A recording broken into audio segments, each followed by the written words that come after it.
Estamos de volta, queridas amigas e queridos amigos, sem perder tempo, recursos em espécie para a gente fechar a temática recursal. Só lembrando, próximo encontro será sobre algumas ações com procedimentos especiais de jurisdição contenciosa e fechamos o nosso último encontro tratando de juizados especiais. Pessoal, primeiro recurso em espécie é a apelação. Indiscutivelmente.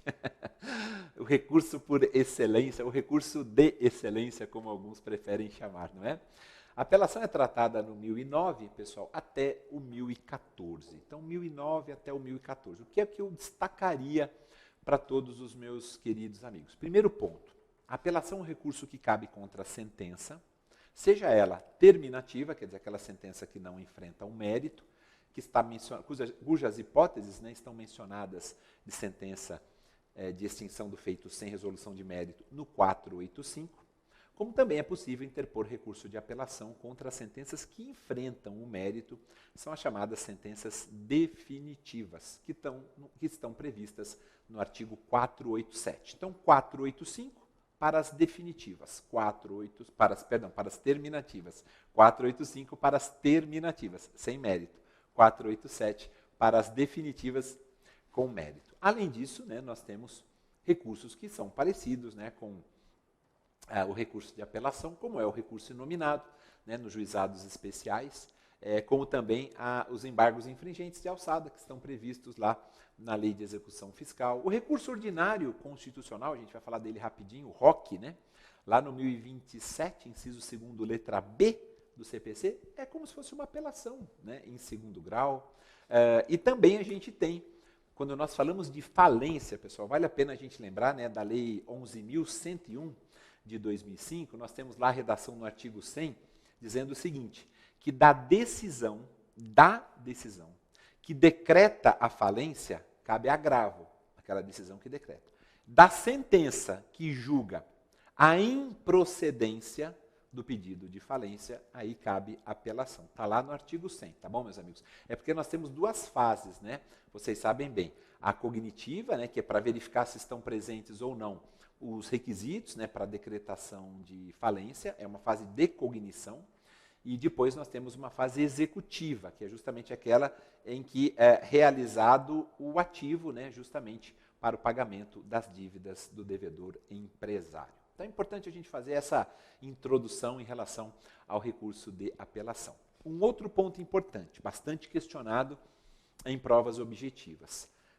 Nós temos o artigo 1009, parágrafo 1º, com uma redação importantíssima, mais ou menos assim, pessoal. Todas aquelas questões, acompanhem porque vale muito a pena, pessoal, humildemente eu peço a atenção de vocês. Todas aquelas questões resolvidas na fase de conhecimento, se a seu respeito, se essa decisão, a seu respeito, não comportar agravo de instrumento, todas essas decisões proferidas na fase de conhecimento que não comportam agravo de instrumento, elas não são cobertas pela preclusão, elas não precluem.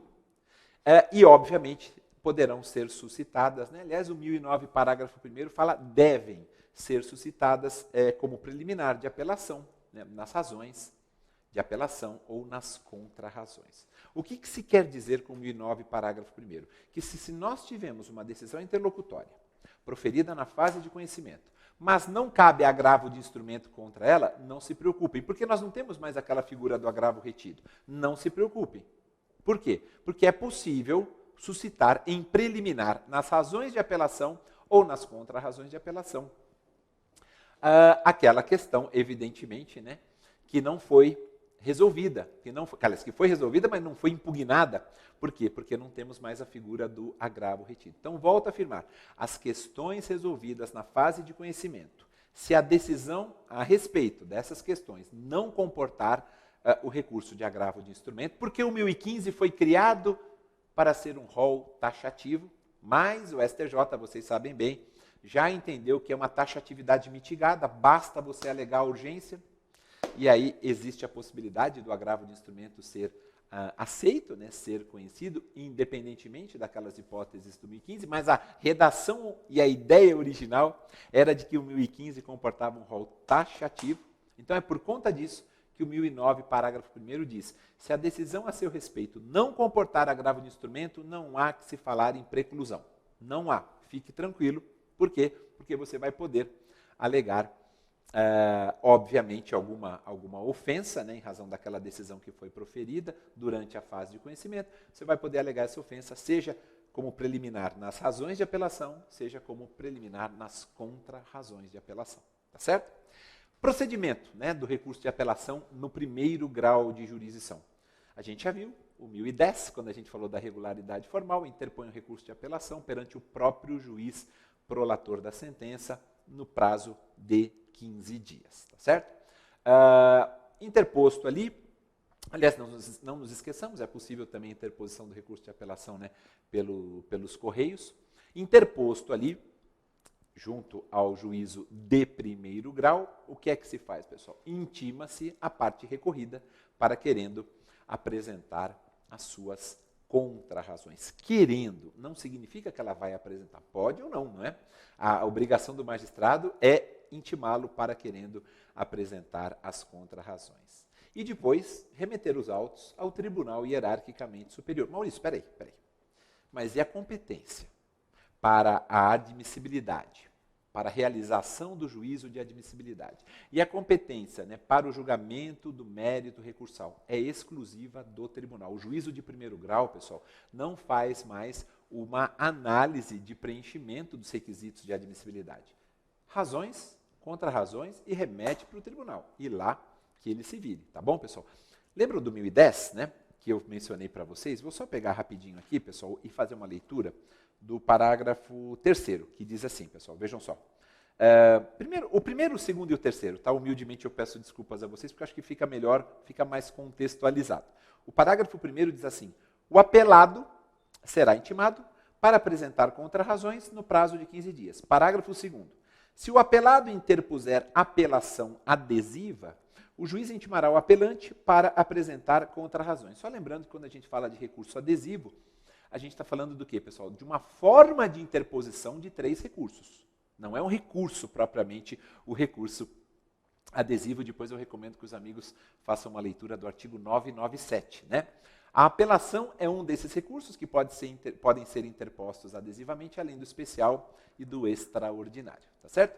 E o parágrafo 3º, que é o mais importante para nós agora, diz assim: após as formalidades previstas nos parágrafos 1º e 2º, os autos serão remetidos ao tribunal pelo juiz de primeiro grau, em razão da apelação que foi interposta, independentemente do juízo de admissibilidade. O juízo de primeiro grau não faz juízo de admissibilidade recursal, tá bom? Outro ponto importante sobre a apelação. A apelação tem bastante coisa para a gente falar, pessoal. Não se esqueçam que nós tivemos uma ampliação das hipóteses de juízo de retratação quando interposta a apelação. Nós já tínhamos no CPC, vocês sabem bem, de 73, aquela possibilidade de, indeferida a petição inicial, você pode interpor o recurso de apelação e o juiz poderia se retratar. Agora, além dessa, do indeferimento da inicial, 330, 331, e o juiz tem 5 dias, tá, pessoal, para se retratar, também, quando se tratar de hipótese de julgamento de improcedência liminar do pedido, aquelas do 332, o juiz também pode se retratar, tá certo? Então o juiz olha para a inicial, julga o pedido inicial improcedente liminarmente, vai ter recurso de apelação em cima, ele pode se retratar e também no prazo de 5 dias. Quer dizer, eu imagino que vai ter, né? O recurso de apelação. E uma terceira hipótese, são 3 então, hein, pessoal? Indeferimento da inicial, julgamento de improcedência liminar do pedido e uma terceira hipótese, que é quando nós nos deparamos com uma sentença terminativa. Terceira e segunda novidade, né? A primeira novidade era o 332, essa é a segunda novidade, terceira hipótese de juízo de retratação. Artigo 485, parágrafo 7º, quando o juiz profere uma sentença sem exame de mérito, terminativa, diante de uma daquelas hipóteses do 485, interposto o recurso de apelação, o juiz pode se retratar. Nas 3 hipóteses, 5 dias. Tá bom, pessoal? Não se esqueçam disso. Meus amigos, falamos, né, dos requisitos formais do 1010. Só lembrando, Em relação à apelação, amigos, o procedimento no segundo grau, que a gente falou aqui embaixo, né, no primeiro grau, perante o juízo primeiro, e agora vamos falar em segundo grau. Assim que a apelação chegar lá, ela tem que ser distribuída imediatamente a um relator.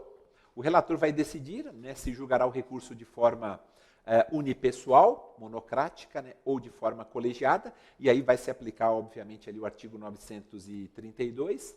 A distribuição vai ser feita conforme o regimento interno do tribunal, quando a apelação chegar lá, sempre observando aqueles critérios, né, para você não ter parcialidade, observando aqueles critérios de alternatividade, de publicidade, né, e também de sorteio eletrônico. Agora, o relator recebendo a apelação, meus amigos, não se esqueçam, ele pode negar conhecimento, ele pode negar provimento, ele pode não conhecer, né, do recurso, ele pode negar provimento, como também pode dar provimento àquelas hipóteses dos artigos 932, incisos 3, 4 e 5. Tudo isso por decisão monocrática. E qual que é o recurso cabível contra a decisão monocrática do relator nessas hipóteses? Agravo interno, que também tem prazo de 15 dias, tá certo?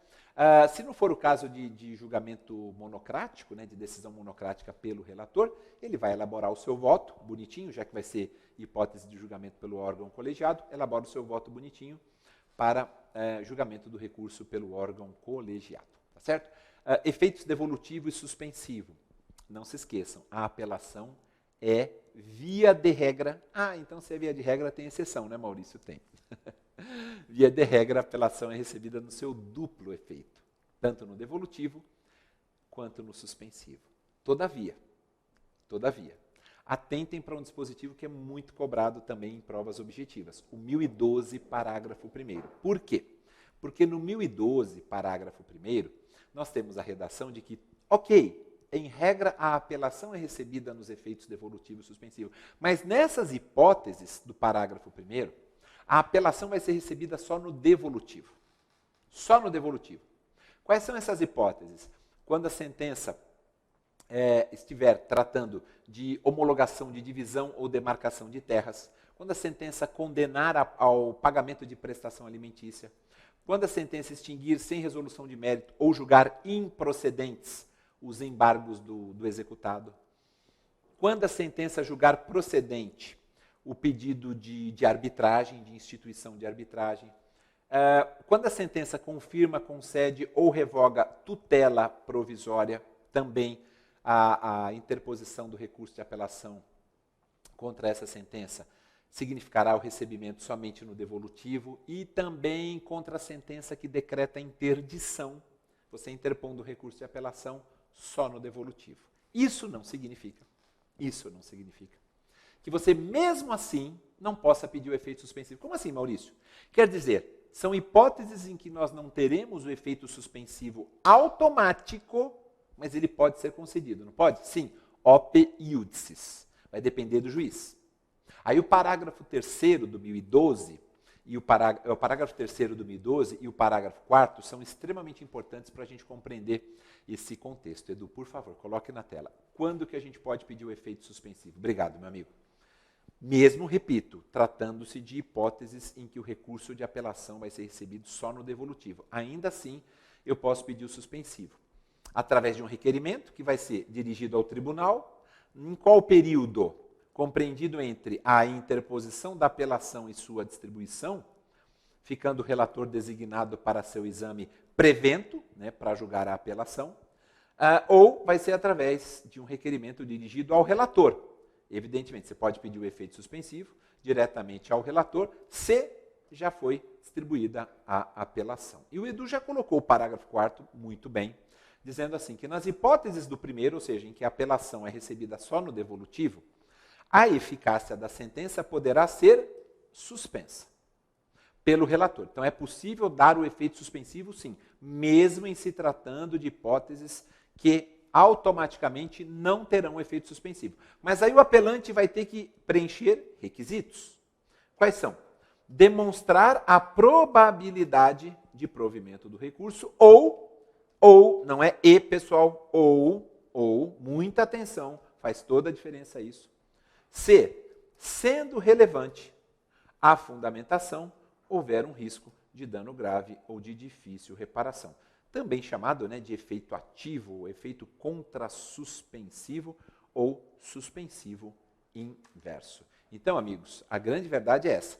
São hipóteses em que o recurso de apelação vai ser recebido só no devolutivo. Mas eu posso pedir o suspensivo se eu demonstro a probabilidade de provimento do meu recurso. Eu falo assim, olha, tribunal, vocês já decidiram anteriormente no exato sentido do que eu alego aqui no meu recurso. Então, a probabilidade de provimento do meu recurso é muito grande. Por favor, conceda o efeito suspensivo. Ou, né, se for relevante a fundamentação, né, nós nos deparemos com algum risco de dano grave ou de difícil reparação. Aí vai depender, evidentemente, da situação concreta em si, não é?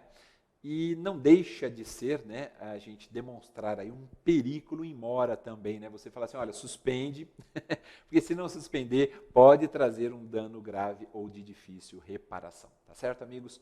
Não se esqueçam. Imagino que sobre...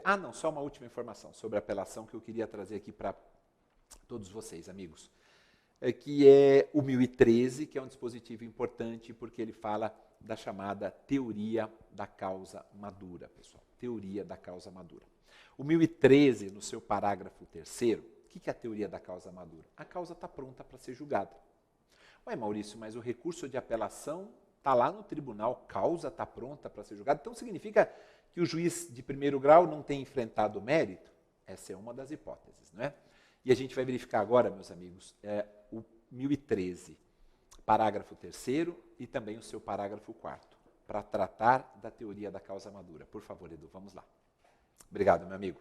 Vejam só o 1013. Se o processo estiver em condições de imediato julgamento, o processo precisa estar, né, pronto ali já para ser julgado. O tribunal, não é o juiz de primeiro grau, deve decidir desde logo o mérito. Quando? Quando reformar uma sentença que esteja fundada no 485, uma sentença terminativa, né? O tribunal fala, olha, o juiz de primeiro grau se equivocou, ele deveria ter enfrentado o mérito, não enfrentou, então deixa que a gente enfrenta.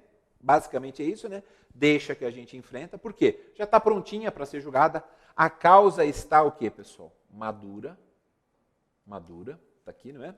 Quando decretar a nulidade da sentença, por não ser ela congruente com os limites do pedido, ou da causa de pedir, a gente está falando do princípio da congruência, da distrição, da correlação, quando constatar a omissão no exame de um dos pedidos, hipótese em que o tribunal já julga esse pedido sobre o qual recaiu a omissão, quando decretar a nulidade da sentença por falta de fundamentação, né? Ou seja, o 489, parágrafo 1º, foi evidentemente observado ali.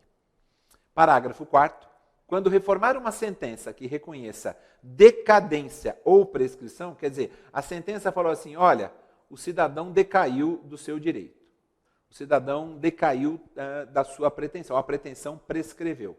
Quando o tribunal reforma uma sentença nesse sentido, se possível, se o juiz de primeiro grau se equivocou, por isso a sentença está sendo reformada, o tribunal já julga o mérito, examinando as demais questões, sem determinar o retorno do processo ao juízo de primeiro grau. O que é que significa isso, pessoal? Economia processual, celeridade. Mas está assim, pulando, né? Se sobrepondo a instâncias. Deveria ser o juízo de primeiro grau. Não. Se a gente tem norma positivada, nesse sentido não há nenhuma irregularidade. Tá certo? Fechamos a apelação, amigos. Falei bastante de apelação, né? Mas tinha que falar.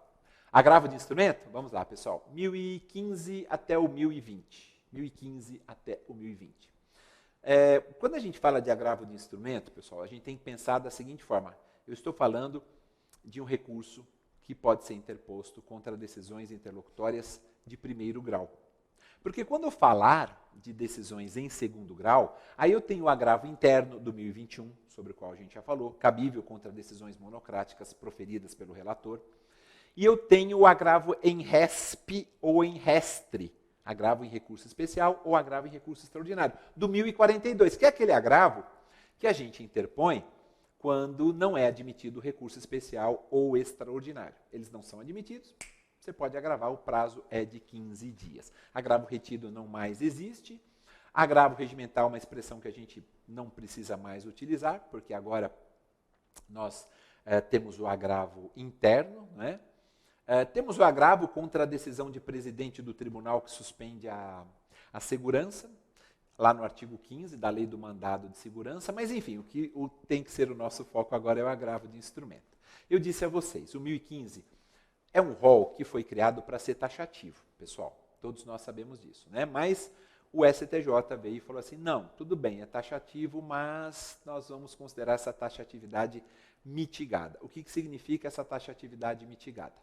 A ministra Nancy Andrighi, é um julgado da Corte Especial, foi por apertada maioria, finalzinho de 2018, né, foram afetados 2 recursos especiais representativos da controvérsia, pessoal, recurso especial 1.704.520, 1.704.520 e 1.696.396, salvo engano, ambos são do Mato Grosso, ambos.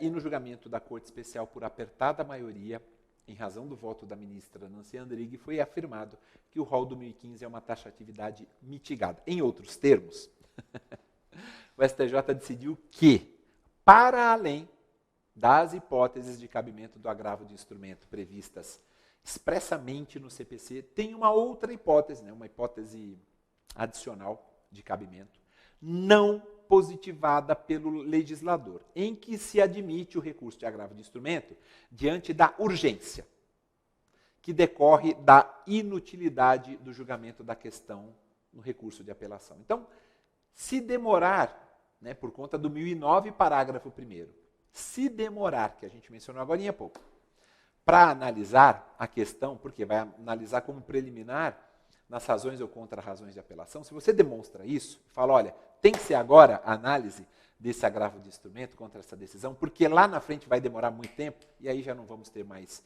dor, não vamos ter mais nenhuma consequência, né?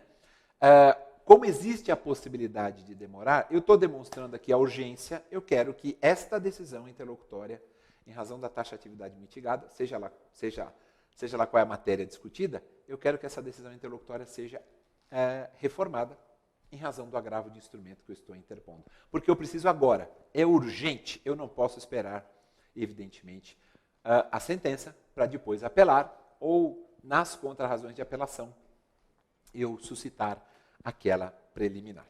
Isso ampliou demais, né, o leque, as hipóteses de cabimento do agravo de instrumento. Agora, pessoal, é importante a gente lembrar também que temos outras hipóteses de cabimento de agravo de instrumento, hipóteses previstas no CPC. Né? Só para vocês se recordarem, meus queridos amigos, quando a gente fala de julgamento antecipado parcial do mérito, lá no artigo 356, o recurso cabível contra o julgamento antecipado parcial do mérito está no parágrafo 5º, né, do 356, é o agravo de instrumento. Teve uma discussão muito grande, inclusive no Congresso Nacional, afirmando-se que teria a natureza de sentença, porque era mérito, então caberia recurso de apelação. Não, amigos, entendeu-se que era a decisão interlocutória e o recurso cabível, agravo de instrumento. Se a gente olhar também, amigos, no 350, eu falei do 356, né? O 354, 2 artigos antes, parágrafo único, há previsão de cabimento de agravo de instrumento contra a decisão terminativa e contra as hipóteses do 487, que são decisões definitivas e não terminativas, incisos 2 e 3, desde que seja parcial. Se a gente olhar no 1037, parágrafo 13, 1037, parágrafo 13, inciso 1º, ali a gente tem também previsão de agravo de instrumento contra a decisão interlocutória que indeferir pedido de afastamento da suspensão do processo determinado em razão do julgamento repetitivo dos recursos, de recurso especial ou do recurso extraordinário, desde que o processo, melhor dizendo, né, esteja em primeiro grau. Se a gente olhar, esse é o último exemplo, pessoal, que eu queria lembrar para vocês. Se a gente olhar para o 1027, parágrafo 1º, também temos previsão de agravo de instrumento para o STJ de decisões interlocutórias proferidas em ações internacionais previstas no inciso 2º, letra B, 2027, né, do nosso CPC.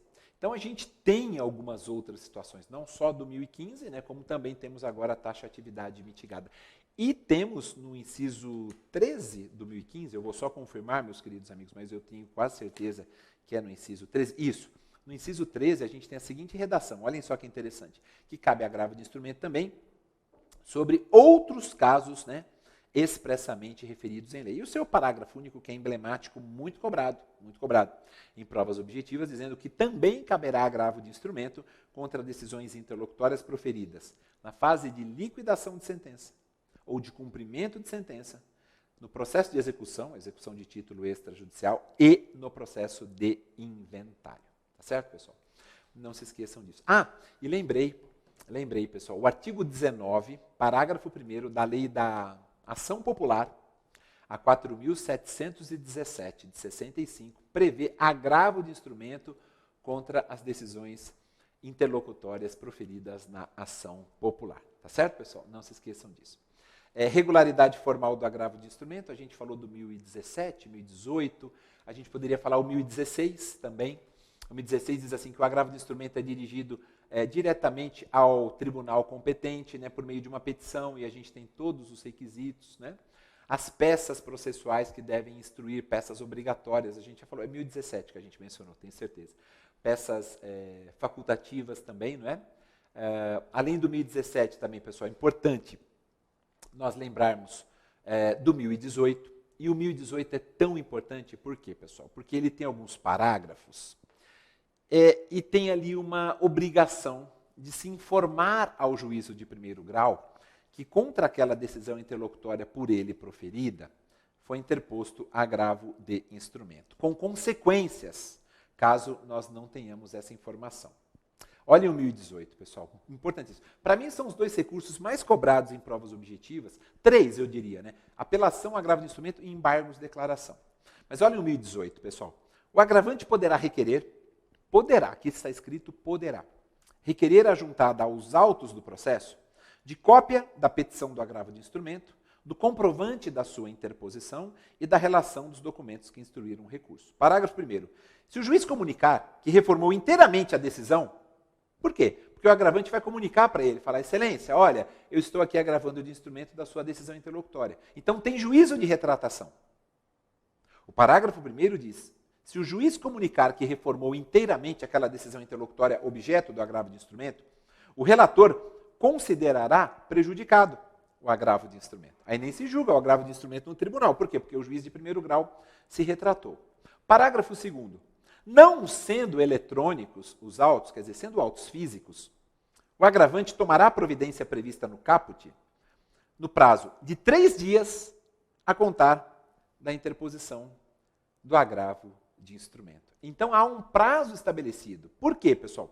Porque diz o parágrafo 3º, o descumprimento desse prazo, previsto, né, no parágrafo 2º, desde que arguído e provado pelo agravado, importa inadmissibilidade do agravo de instrumento. Então, amigos, é uma questão importantíssima. Primeiro que você tem a possibilidade de o juízo de primeiro grau se retratar, e segundo, você tem um prazo de 3 dias, não sendo autos eletrônicos, né, para comunicar, sob pena de o seu agravo de instrumento sequer ser conhecido no tribunal. Tá bom? Prazo é de 15 dias, né, conforme nós já sabemos, distribuição imediata, poderes do relator, lá do 932, enfim, todas aquelas questões que nós já temos conhecimento. Tá bom? Agravo de instrumento são essas as informações mais importantes. Vamos falar dos 2 agravos agora, pessoal, em segundo grau? Eu acho que vale a pena. Rapidamente, tá, pessoal? Agravo interno no 1021, agravo em recurso especial e extraordinário no 1042.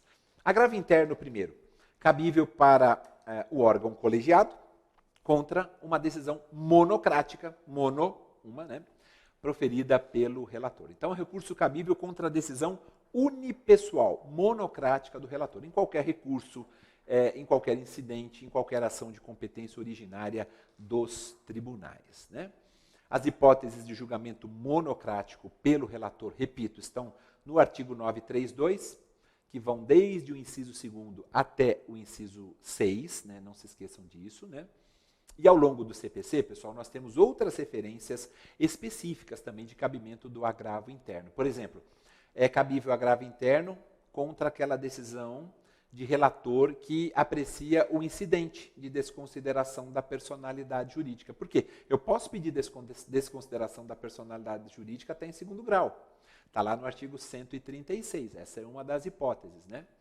A decisão do presidente ou do vice-presidente de um tribunal que, no âmbito do juízo de admissibilidade, nega seguimento ou sobresta recurso especial, recurso extraordinário, com base na sistemática da repercussão geral do recurso extraordinário ou no regime dos recursos repetitivos, também contra ela cabe agravo interno. Isso está lá no 1030, mais especificamente no seu parágrafo 2º. Então, a gente tem algumas outras situações especificadas em relação ao agravo interno, pessoal.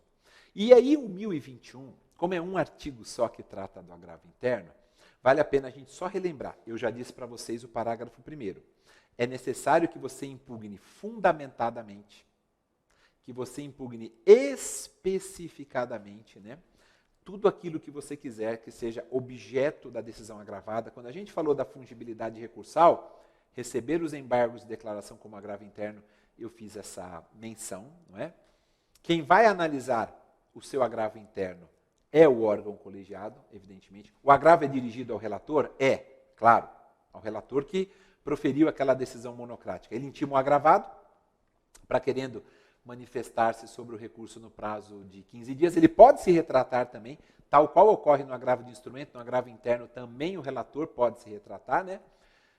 Mas se ele não se retratar, aí sim, então, vai ser levado o julgamento para o órgão colegiado. E tem um dado importantíssimo, pessoal, no parágrafo 3º e no parágrafo 4º também do 1021. Por quê? Porque o parágrafo 3º, ele diz assim, que o relator, que será responsável pelo voto, né, a ser proferido ali no julgamento do agravo interno, esse relator do órgão colegiado, ele está proibido de reproduzir os fundamentos da decisão que foi objeto do agravo interno para julgar improcedente o agravo interno. Para negar provimento ao agravo interno. Né? O CPC fala julgar improcedente, mas terminologicamente não é assim não. Então, olhem, o órgão colegiado que vai julgar o agravo interno, vai ser distribuído o agravo interno para um relator. E este relator, ele está proibido, é vedação expressa, mesmo no 1021, parágrafo 3º, esse relator está proibido de dizer assim, olha, eu vou reproduzir os fundamentos da decisão objeto do agravo interno para negar provimento ao agravo interno. Não, ele tem que fundamentar. Não é reproduzir. Nada de fundamentação per relacionem, por referência. Não, ele vai ter que fundamentar. E deverá fundamentar de maneira correta, né, de maneira exauriente. Não reproduzir tão somente os fundamentos da decisão agravada. E o parágrafo 4º é importante. Edu, põe ele na telinha, por favor. Parágrafo 4º a gente precisa dar uma olhada. Obrigado, amigo. Quando o agravo interno for declarado, vamos lá com marca-texto, pessoal, muito importante. Manifestamente inadmissível ou improcedente, em votação unânime, o órgão colegiado, em decisão fundamentada, sempre em decisão fundamentada, condenará o agravante a pagar ao agravado uma multa entre 1% e 5% do valor atualizado da causa. Então, o agravante, pessoal, tem que tomar bastante cuidado, né? Bastante cuidado quando da interposição do agravo interno. Por quê? Porque ele pode ainda, a depender da situação, se não for admitido o agravo interno ou se ele for julgado improcedente em votação unânime, ele ainda tem que pagar uma multa para a parte agravada. Tem que tomar muito cuidado quando for movimentar né, o tribunal, porque o tribunal quer trabalhar para valer, não é para trabalhar para falar assim, olha, eu não vou admitir teu agravo, né, vou reconhecer como improcedente o teu agravo em votação unânime, tá bom? E o 1042, pessoal? O 1042 é aquele dispositivo que trata do agravo em respe ou em restre, né? Ou seja, cabe agravo em respe ou em restre, né? Cabe agravo contra a decisão do presidente ou do vice-presidente do tribunal recorrido que não recebe que não conhece o extraordinário ou o recurso especial. Salvo, e tem uma exceção, 1042, Edu, vamos dar uma olhadinha na exceção? Por favor, Edu. Muito obrigado, meu amigo. Salvo quando fundada essa decisão na aplicação de um entendimento firmado em regime de repercussão geral ou em julgamento de recursos repetitivos. Né? Aqui, eu destaco, aqui cabe agravo interno para o próprio tribunal de origem. É só pensar assim, né, Edu? Como a gente costuma dizer nos nossos encontros aqui, meus queridos amigos. Se a decisão pela não admissão do especial ou do extraordinário estava baseada em tese fixada já em regime de repercussão geral ou em julgamento de recursos repetitivos, extraordinário, especial repetitivo, não tem, amigos, né? Por que caber o agravo do 1042? Porque eu já tenho posicionamento jurisprudencial consolidado nesse sentido. Tá? Procedimentalmente, petição é dirigida ao presidente ou ao vice-presidente do tribunal de origem. Não há necessidade, né, de pagamento de custas, despesas processuais. Eu aplico a ela o regime de repercussão geral e de recursos repetitivos, inclusive quanto à possibilidade de um eventual sobrestamento e até mesmo de juízo de retratação, tá bom, pessoal? É perfeitamente possível. Tem que ter contraditório, interposto o agravo em respe ou em restre, intimo o agravado, para querendo apresentar contrarrazões no prazo de 15 dias, né? Após o prazo de resposta, se não tiver retratação, o agravo é remetido ao Tribunal Superior Competente. Tribunal Superior Competente, STF ou STJ, tá bom? E um detalhe importante, pessoal, no 1042, parágrafo 6º, está escrito assim. Lembra quando a gente falou da interposição conjunta do respe e do restre? Pois é.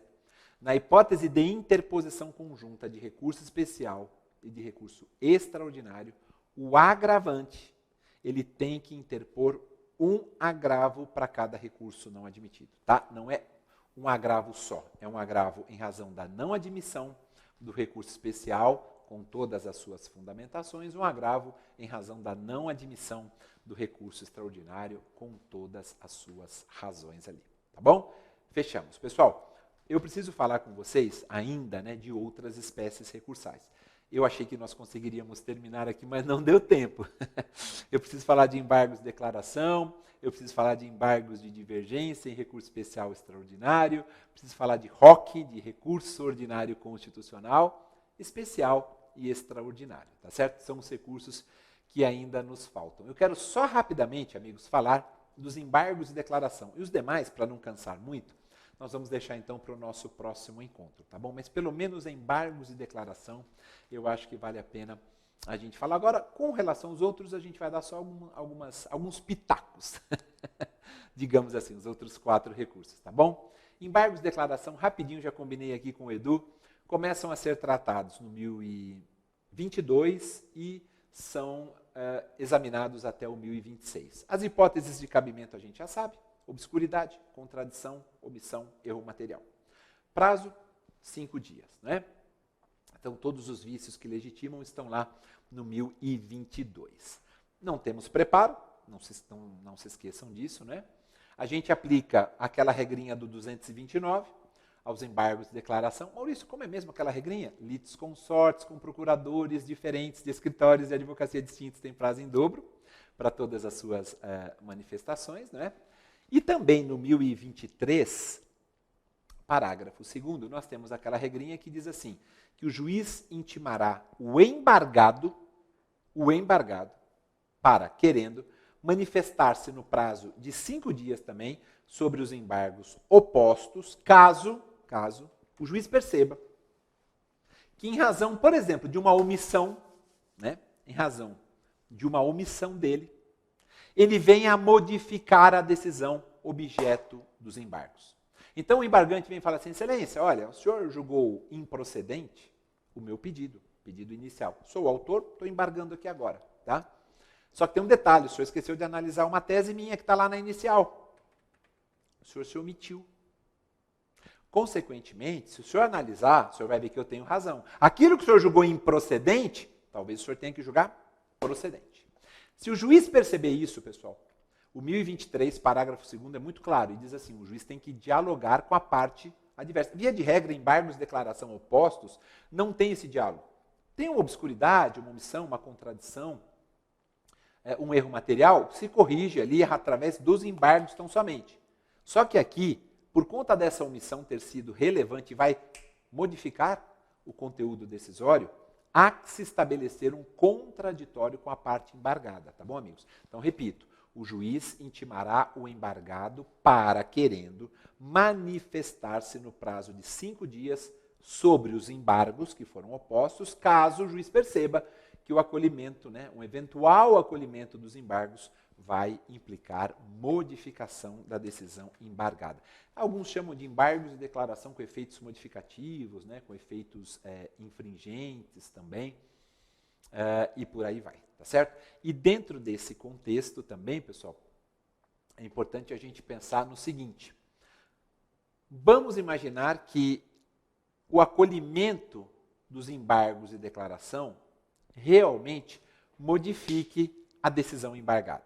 Então, o juiz vai acolher as razões dos embargos de declaração e vai modificar a decisão embargada. Se isso acontecer e o embargado, imaginando aí uma sucumbência recíproca, e o embargado já tenha interposto outro recurso contra essa decisão originária que foi modificada, ele vai ter o direito de complementar ou alterar as suas razões nos exatos limites da modificação, e isso no prazo de 15 dias contados, esses 15 dias da intimação da decisão dos embargos de declaração. Então, resumindo, pessoal, só para deixar bem claro, ficou um pouco extenso, mas só para deixar bem claro. Caso o acolhimento do recurso de embargos de declaração implique modificação mesmo da decisão embargada, e aí teve o diálogo prévio ali e tudo mais, se o embargado, porque tem que ter o diálogo prévio com o embargado, porque o juiz percebeu que se omitiu, vai modificar a decisão. Então, como a gente viu, quando nós comentamos agora há pouco do 1023, parágrafo 2º, ele conversa com o embargado.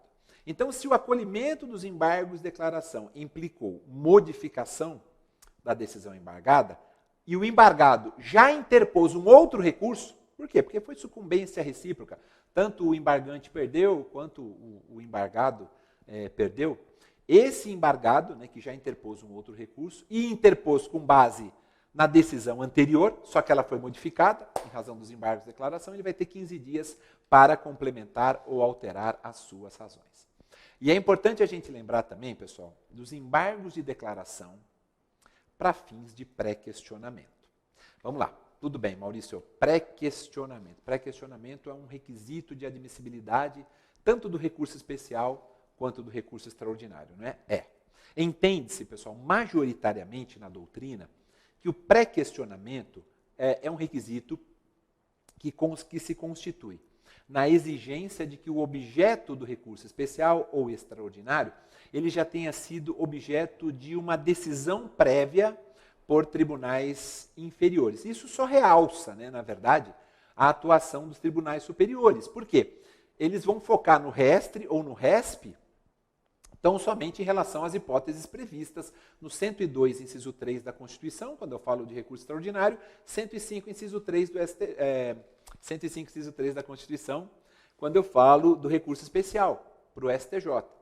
Então, a ideia é, olha, o pré-questionamento é uma exigência de que o objeto do recurso especial ou extraordinário já tenha sido objeto de decisão prévia por tribunais inferiores. Se não tiver pré-questionamento, não adianta que o STF e o STJ não apreciarão os respectivos recursos. Então, a exigência do pré-questionamento tem fundamentalmente uma missão.